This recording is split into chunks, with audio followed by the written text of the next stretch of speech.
My parents, earlier in my life, my mother was a dancer, not a musician. Well, she danced in Martha Graham School and in the company and was a choreographer, etc. But had a big love for music, and so did my father. So the general love for art and music and performing arts, without getting too much into the piano or the instruments, was a big influence on me. So I as a kid, didn't have that pressure of, you have to live up to your musician parents, but grew up in this cultural environment where music and dance and theater and all that was the language. So that was very important for me.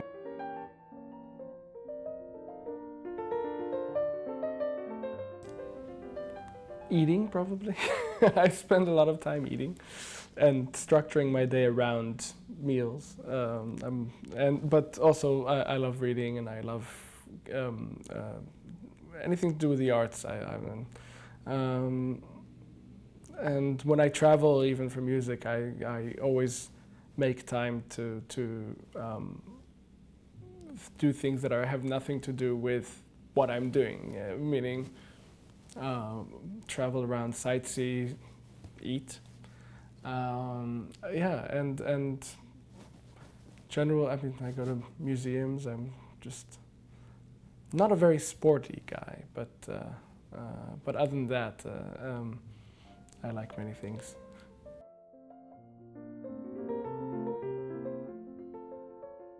I am almost finished with a collection of essays by David Foster Wallace, whom I like very much. I've read many of his books and essays, and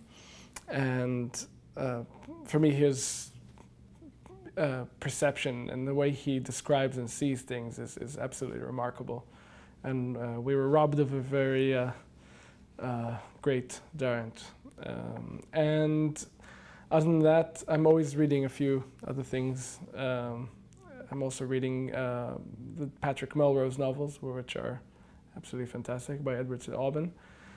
Yeah, and my next project is Cloud Atlas, which is waiting for me by David Mitchell, which is waiting for me by the bedside. So.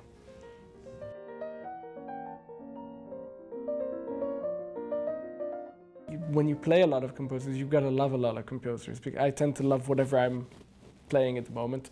But if I had to choose, which I guess I do, I would say Schubert, Beethoven, Brahms, is what we call the dead white Germans. But also, of course, Mozart and Bach. But also, I love Ravel. There's been preoccupation for me in the last, especially couple of years, and I have a new CD with a lot of French music and Ravel especially. So that's definitely a favorite right now.